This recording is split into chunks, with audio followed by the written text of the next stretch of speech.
Dear students, आज की class में हम लोग डिस्कस करेंगे फंक्शन के बारे में। जो एक्सरसाइज हमारा है 2.3, इस 2.3 एक्सरसाइज के बारे में समझेंगे। एक क्वेश्चन यहाँ पर दिया गया है कि इसमें से कौन कौन से हमारे पास ये फंक्शन है, इस बात को शो करने के लिए। मान लीजिए कि एक सेट ये है और दूसरा सेट ये है। हमारे पास एक सेट ए और सेट बी है। यदि सेट ए के कुछ एलिमेंट्स मान लीजिए आपके पास ए बी सी, सपोज कर लें कि ये ए बी सी है, और ये हमारे पास सेट बी के अंदर कुछ एलिमेंट मान लें 1 2 3, कुछ इस तरह से हम कंसीडर कर लें। ए जो है वो 1 से एसोसिएटेड है, बी 2 से एसोसिएटेड है, सी हमारे पास 3 से एसोसिएटेड। तो यहाँ एक रूल वर्क कर रहा है। इस रूल के अकॉर्डिंगली ए का जो एलिमेंट है वो बी के साथ कंसर्न है, एसोसिएटेड है। तो यह एक हमारे पास फंक्शन है। इसे हम फंक्शन के कैटेगरी में रखेंगे। मतलब ये हमारे पास प्री इमेज है और ये हमारे पास इमेज है। तो इस प्री इमेज का इमेज हमारे पास स्टेप बी में फॉर्म करता है। ए को हम एज ए एक्स के रूप में और बी को एज ए वाई के रूप में हम कंसीडर करते हैं। इसे f is a function from A to B, इस तरह से हम लोग रिप्रेजेंट करते हैं। अब यहाँ पर ये क्वेश्चन बनता है कि किस तरह के रिलेशन को हम फंक्शन नहीं कर सकते। तो मान लीजिए एक और एग्जांपल दिखा रहे हैं। हमारे पास ये दो सेट ए और बी है। इस दो सेट में सपोज करें कि यहाँ हमारे पास सेट ए है, सॉरी ए के अंदर एक स्मॉल ए है। इसकी इमेज हमारे पास 1 बन रही है और इसी की इमेज हमारे पास 2 बन रही है। अब ये हमारे पास क्या है, किसी एक का यहाँ पर दो इमेज फॉर्म करना, ये हमारे पास it is not a function, it is not a function. तो याद रखिए फंक्शन होने के लिए डोमेन का एक एलिमेंट का जो है एक से अधिक हमारे पास इमेज नहीं फॉर्म करना चाहिए। बस यही याद रखिए कि डोमेन के एक एलिमेंट का वन एलिमेंट का एक से अधिक हमारे पास इमेज जो है फॉर्म नहीं करना चाहिए। या हमारे पास यदि ऐसा हो रहा है तो फिर यह फंक्शन नहीं होगा। अब फर्स्ट टाइप के क्वेश्चन में देखिए, आपके पास 2.3 की बात कर रहा हूं। फर्स्ट टाइप क्वेश्चन हमारे पास दिया गया है। आपके पास ऑर्डर्ड पेयर दिए गए हैं और बताना है कि इसमें से कौन कौन से फंक्शन है, कौन कौन से फंक्शन नहीं है। तो देखिए यहाँ पर हमारे पास इस तरह दिया गया है कि जो फर्स्ट एलिमेंट होते हैं वो पहले सेट का एलिमेंट होता है। तो ये 2 है, ये 5 है, 8 11 14 और 17। 2 जो है वह 1 से कंसर्न है, 5 भी 1 से है, 8 भी 1 से है, 11 भी 1 से है, 14 भी 1 से है और 17 भी 1 से है। इस तरह हमारे पास ये क्या है, एक कांस्टेंट, इसे हम लोग कहते हैं कांस्टेंट फंक्शन। इसे हम लोग कांस्टेंट फंक्शन के लिस्ट में कहते हैं। या ऐसा हो सकता है, हमने क्या बताया कि दूसरे सेट का एक से माने पहले सेट के एक एलिमेंट का एक से अधिक इमेज नहीं बन सकता हमारे पास, बट पहले सेट के एक से अधिक एलिमेंट का सेम इमेज हमारे पास दूसरे सेट में फॉर्म कर सकता है। ये हमारे पास जो है वह ये फंक्शन, इसे हम एज ए कांस्टेंट फंक्शन की लिस्ट में रखते हैं। ये एक काइंड ऑफ फंक्शन में टाइप होते हैं, तो जो इसको कहते हैं एज ए कांस्टेंट फंक्शन। तो यह एक फंक्शन है। इसी तरह एक और एग्जांपल देखिए। ये फर्स्ट पार्ट था क्वेश्चन नंबर 1 का फर्स्ट पार्ट। क्वेश्चन नंबर 1 का थर्ड पार्ट देखिए। ये देखिए हमारे पास सेट ए है और ये दूसरा सेट है। ये 1 जो है इसके 3 के साथ एसोसिएटेड है, और फिर इसी का 1 जो है वो हमारे पास 5 के साथ एसोसिएटेड है, और 2 भी जो है यहाँ पर 2 भी हमारे पास इस 5 के साथ एसोसिएटेड है। तो ध्यान से देखिए, तो यहाँ पर क्या है कि जो हमारे पास सेट ए है पहला सेट, इसका एलिमेंट 1 का हमारे पास 2 इमेज 3 और 5 फॉर्म कर रहा है। तो फंक्शन होने के लिए एक एलिमेंट का एक से अधिक इमेज जो है फॉर्म नहीं कर सकता। So it is not a function. तो इस तरह से आप फंक्शन की बात कर सकते हैं। आइए अगला टाइप हमारे पास है, उसके अंदर हमें डोमेन और रेंज बतानी है। डोमेन और रेंज की इस एक्सरसाइज में ये वेरी इंपॉर्टेंट पॉइंट है, डोमेन और रेंज कैसे निकालेंगे। अब जैसे देखिए कि F X equal to minus mod X दिया गया है, इसमें हमें डोमेन चाहिए। डोमेन मतलब क्या होता है, value of x. Value of x को हम लोग डोमेन कहते हैं, वैल्यू ऑफ एक्स को डोमेन कहते हैं। तो यहाँ पर क्या करें, आप इसके वैसे बहुत सारे मेथड हैं, पर आप सिंपल मेथड से इसे समझने की कोशिश करें। मान लो कि x की वैल्यू हमने 0 पुट कर दिया तो ये भी 0 होगा। f1 रखा तो minus mod 1 equal to minus 1 हो गया। f2 रखें तो minus mod 2 equal to minus 2 हो गया। f3 रखें तो minus mod 3 equal to minus 3। यदि इनकेस ये वैल्यू माइनस में भी रखते हैं तो minus mod minus 3 equal to minus 3 होगा।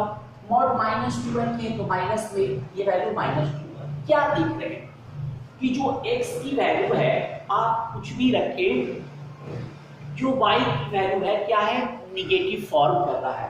तो इस केस में डोमेन हमारे पास जो हो गया equal to real number, domain की वैल्यू रियल नंबर। और हमारे पास रेंज क्या होगा, रेंज क्या है, यहाँ पर जो वैल्यू बन रही है वो क्या है, less than 0, y less then 0। तो हमारे पास इस तरह से जो रेंज हमारे पास हो रहे हैं वो लेस देन 0 मतलब निगेटिव नंबर्स, निगेटिव नंबर्स हमारे पास जो है ये रेंज की लिस्ट में हमारे पास लेस देन इक्वल टू भी आप रख सकते हैं, क्योंकि जीरो भी आपने यूज किया है। तो जो रेंज की वैल्यू 0 या 0 से लेस देन हमारे पास, तो रेंज हमारे पास y less than equal to 0 और डोमेन की वैल्यू कोई भी रियल नंबर हमारे पास हो सकता है। एक और इसी का एग्जांपल देखें आप, डोमेन रेंज से रिलेटेड अनदर क्वेश्चन देखिए कि आपके पास fx इक्वल टू दिया गया है under root 9 minus X square. अब इसमें आपको डोमेन और रेंज बताइए, इस क्वेश्चन में आपको डोमेन और रेंज क्लियर करना है। डोमेन का मतलब मैंने क्या बताया, वैल्यू ऑफ एक्स, एक्स की वैसी वैल्यू जिससे जो हमारे पास रियल वैल्यू y की मिले। अब आप देखिए यहाँ पर आप वैल्यू क्या क्या पुट कर सकते हैं, देखिए ना, f0 पुट किया अंडर 9 माइनस 0 इक्वल टू 3 हो गया। f1 पुट करने की कोशिश किया 9 minus 1 root under 8 that is called 2 root 2 कह दिया। f2 आपने पुट किया रूट अंडर 9 माइनस 2 का स्क्वायर 4 रूट अंडर 5 हो गया। f हमने 3 पुट किया root under 9 minus 9 equal to 0 हो गया।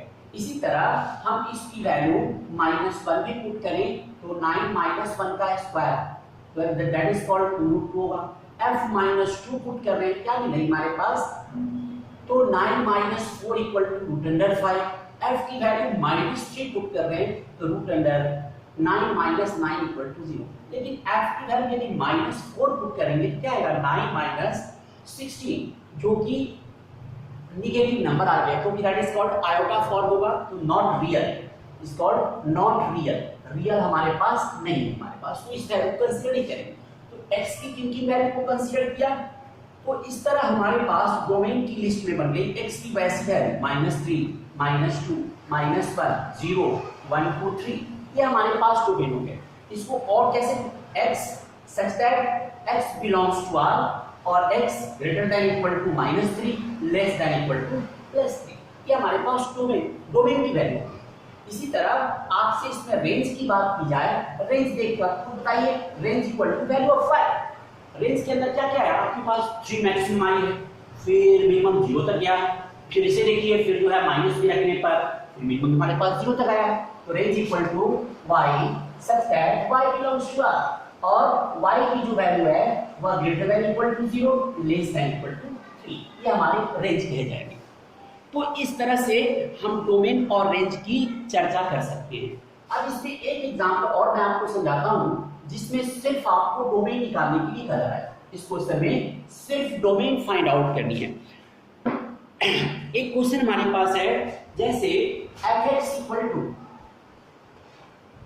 x square plus 3x plus 5 by X square minus 5x plus 4। इस क्वेश्चन में आपको सिर्फ हमें क्या निकालनी है, डोमेन फाइंड आउट करना है। फाइंड डोमेन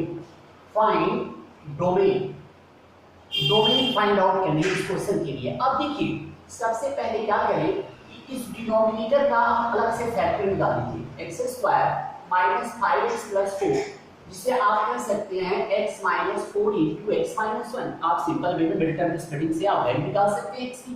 तो x की वैल्यू 4 और 1 हो रही है। अब आप एक काम करें, यदि x की वैल्यू 1 पुट करते हैं f1, तो क्या मिला है हमारे पास 1 का square 1 plus 3 plus 5 by 1 minus 5 plus 4, तो ये दैट इज कॉल्ड 9/0। और 9/0 जो है not defined, not here, not defined का केस है। इसी तरह x की वैल्यू यदि हम 4 पुट करेंगे तो नंबर कोई भी अपन लीजिए हमारे पास 0 है। तो कहने का मतलब इस केस में डोमेन क्या है, रियल वैल्यू, तो डोमेन की वैल्यू सारे रियल वैल्यू माइनस 1 एंड 4, मतलब हम x की सारी जितनी भी वैल्यू है टोटल वैल्यूज को रखते हैं सिवाय 1 और 4 को छोड़कर। तो ये हमारा डोमेन की लिस्ट बन गई। तो इस तरह से इस ऐसे क्वेश्चन को, फ्रैक्शन वाले क्वेश्चन को इस तरह से आप सॉल्व कर सकते हैं। अब आप देखिए इस एक्सरसाइज में थोड़े से और क्वेश्चंस को, अब हम सिंपल क्वेश्चंस हैं जो आपको छोटे क्लासेस में भी किया है, जैसे fx = 2x - 5 दिया गया है। तो क्वेश्चन कह रहा है कि f0 की वैल्यू क्या होगी, ये पता है आपको, 2 × 0 - 5 -5, तो इस तरह से निकाल सकते हैं।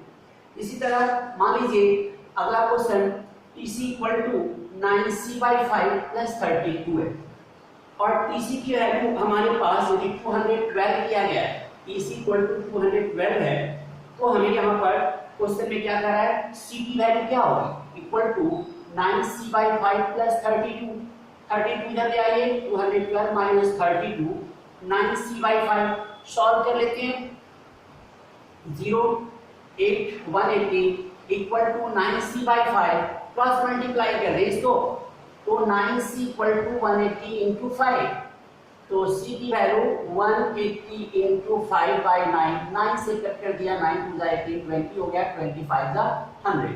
तो इस तरह से आप इस क्वेश्चन को सॉल्व कर सकते हैं। तो आपका इस तरह से होमवर्क बन गया exercise 2.3 plus miscellaneous, do all. इस तरह से ये एक्सरसाइज आपकी कंप्लीट होती है। Thank you.